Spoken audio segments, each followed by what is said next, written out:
Sindroma nefrotik pada putranya Mbak itu diawali dengan tanda berat badan yang naik agak cepat, tapi kelihatan wajahnya bengkak, Mbak. Terus tadi kan kita udah periksa ya, protein yang ada di urinya ada positif 3 ini, Mbak. Terus kemudian cek albumin, juga albumin darahnya itu agak turun. Ya, jadi dari dua petanda itu maupun dari pemeriksaan fisik ini udah ke arah sindrom nefrotik. Sindrom nefrotik itu jadi ginjal itu kan fungsi saringan ginjal adik itu kan menyaring limbah dari tubuh untuk dibuang ke air kencing. Harusnya protein yang ada di dalam darah itu ketahan, tidak ikut lolos bocor keluar. Nah ini lolos keluar dan ini positif 3 itu berarti udah agak banyak yang keluar. Sedangkan protein di dalam darah itu ada fungsinya. Protein itu mirip kayak santan itu kan kalau kental itu karena darah kita, plasma darah itu nggak mudah keluar. Tapi kalau santannya bening itu mudah keluar dari selang pembuluh darah, masuk ke jaringan ke bawah kulit jadi bengkak. Lah, dengan turunnya protein darah tadi, akhirnya terjadi pembengkakan di muka karena plasma darahnya bening, proteinnya sedikit, akhirnya cairan banyak keluar ke jaringan-jaringan tubuh di bawah kulit. Ya. Kalau pada orang dewasa, bahkan gejalanya biasanya bengkaknya umumnya di kaki, di betis, di tumit, begitu. Itu akan cekung legok itu. Putra Mbak kan baru umur 3 tahun ya, ini memang perlu perhatian penuh full.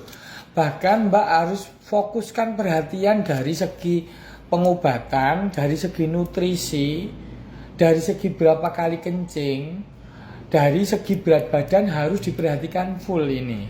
Nanti akan saya program untuk 2 bulan atau 3 bulan pengobatan, kita lihat perkembangannya. Obatnya saya berikan sebulan. Ini soalnya dengan kortikosteroid dulu.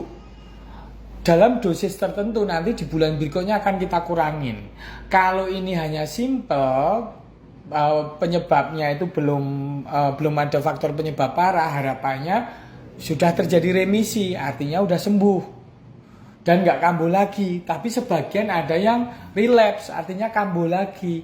Karena faktor penyebabnya sulit kita ketahui secara pasti. Bisa kongenital, itu bawaan dari lahir.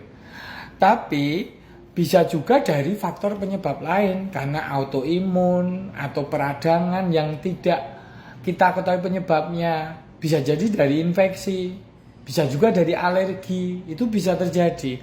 Makanya kita akan buka ruang diskusi entah lewat WA, entah kontrol lagi dari banyak faktor tadi, dari obat, nutrisi, makanan tiap hari apa, WA akan ke saya, jumlah kencing sama berat badan makin tambah atau udah turun. Dedek ada kemungkinan mudah sakit, jadi tolong kalau musim hujan atau musim tetangga-tetangga lagi pada sakit jangan banyak kontak, karena protein di dalam tubuh tadi turun, sedangkan antibodi tubuh kita yang ada di dalam plasma darah itu juga terbentuk dari protein. Kalau proteinnya kurang, tentunya antibodinya juga kurang, jadi akan lebih rentan sakit. Jadi mohon dijaga untuk hal tersebut ya. Jadi selain obat kortikosteroid yang nanti akan saya kurangin di dosisnya di bulan kedua nanti, ini adik juga dapat obat antihipertensi ya. Terus kemudian juga obat pembuang kencing untuk ngurangin bengkak yang di muka, di badan tadi, golongan diuretik. Jadi itu diberikan seringnya waktu pagi saja, sekali sehari. Jadi ketika sering kencing nggak ganggu bubuknya, begitu loh. Jadi itu golongan yang ketiga ya. Jadi tadi kortikosteroid, antihipertensi, dan kemudian juga diuretik untuk membuang cairan yang kelebihan di dalam tubuh. Tapi Mbak nanti dalam bulan ini WA saya, kalau mulai ada gejala demam saya harus berikan antibiotik karena mudah terjadi infeksi, dan kalau infeksi segera harus diatasin, begitu. Untuk dietnya sebaiknya benar-benar rendah garam. Rendah garam itu dalam artian hindari makanan produk yang makanan olahan yang asin-asin itu, baik itu yang kecap, yang saus, atau kalau masak sendiri tolong asinnya ya dikurangin, sekeluarga harus menyesuaikan. Kalau bikin sayur ya jangan terlalu asin begitu.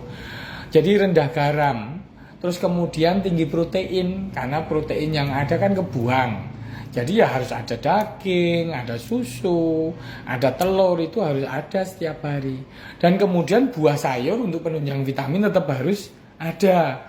Dan kurangin produk olahan atau processing food. Karena itu banyak mengandung garam, natriumnya tinggi. Terus untuk volume minumnya harus diukur ya. Ini berdasarkan berat badan. Ini minumnya nggak boleh lebih dari 700 ml.